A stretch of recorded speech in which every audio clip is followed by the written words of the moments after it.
എല്ലാവർക്കും മറ്റൊരു വീഡിയോയിലേക്ക് സ്വാഗതം. ഇന്ന് നമ്മൾ ചെയ്യാൻ പോകുന്നത് ഞണ്ട് പെരട്ടാണ്. ആലപ്പുഴക്കാരുടെ ഏറ്റവും ഇഷ്ടപ്പെട്ട ഒരു ഒഴിച്ചുകൂടാൻ പറ്റാത്ത ഒരു ഡിഷാണ് ഞണ്ട്. നിങ്ങൾക്ക് ക്ഷമ എന്താണെന്ന് അറിയണമെങ്കിൽ ഞണ്ട് കഴിച്ചു നോക്കുക. കൂടുതലൊന്നും പറയുന്നില്ല, നമുക്ക് വീഡിയോയിലോട്ട് പോകാം. അതിനുമുമ്പ് എൻ്റെ ചാനൽ സബ്സ്ക്രൈബ് ചെയ്യുക, ലൈക്ക് അടിക്കുക, ബെൽ ബട്ടൺ അമർത്തുക. ഞാനിടുന്ന പുതിയ പുതിയ വീഡിയോകൾ നിങ്ങൾക്ക് നോട്ടിഫിക്കേഷനായിട്ട് ലഭിക്കുന്നതായിരിക്കും. എന്നാൽ വീഡിയോയിലോട്ട് പോകാം. നമ്മളിന്ന് നാടൻ ഞണ്ട് പെരട്ടാണ് ചെയ്യാൻ പോകുന്നത്.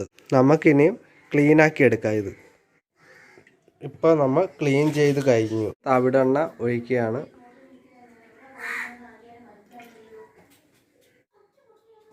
കടുകിടുകയാണ്. ഇപ്പോൾ നമ്മൾ തേങ്ങാക്കൊത്തിടുകയാണ്. ഇഞ്ചിയും വെളുത്തുള്ളിയാണ് ഇടുന്നത്.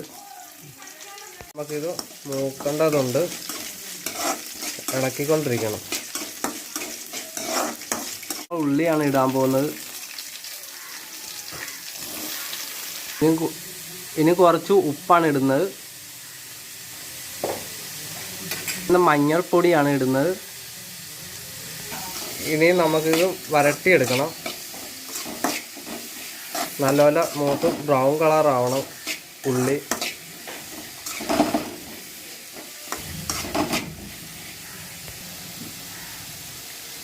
മല്ലിപ്പൊടിയാണ് ഇടുന്നത്. ഇനി നല്ലപോലെ ഇത് ഇളക്കി കൊടുക്കണം നമുക്ക്.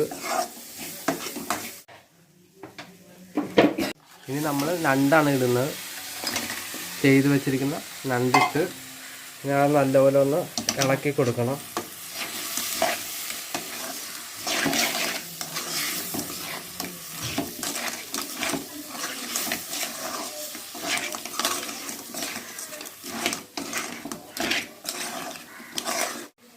ഇനി നമ്മൾ മസാലയാണ് ഇടുന്നത്. 2 കുടംപുളി നമ്മൾ ഇടുന്നുണ്ട്. കരിയാപ്പല. ഇനി നല്ലപോലെ ഇത് ഇളക്കി കൊടുക്കണം.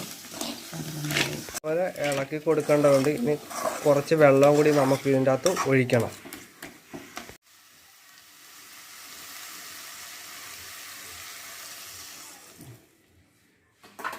ഒരു 10 മിനിറ്റ് ഇത് അടച്ച് വെക്കണം. കുരുമുളക് പൊടി ഇടാം. ഇത് നമുക്കിനി ഇളക്കി കൊടുക്കാം.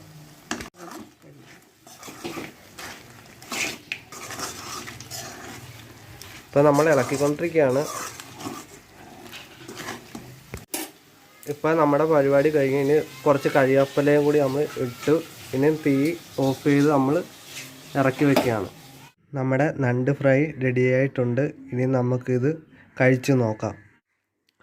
ആലപ്പുഴക്കാർക്ക് ഏറ്റവും പ്രിയങ്കരമായ ഒരു ഡിഷാണ് ഞണ്ട് പെരട്ട്. നമ്മൾ കഴിച്ച് നോക്കി, അടിപൊളിയാണ്. എല്ലാവരും ഇത് വീട്ടിൽ ചെയ്ത് നോക്കുക. അവർക്കും വീഡിയോ ഇഷ്ടപ്പെട്ടെങ്കിൽ ലൈക്ക് ചെയ്യുക, ഷെയർ ചെയ്യുക, സബ്സ്ക്രൈബ് ചെയ്യുക. ഉടൻ തന്നെ അടുത്ത വീഡിയോയുമായിട്ട് എത്തുന്നതായിരിക്കും.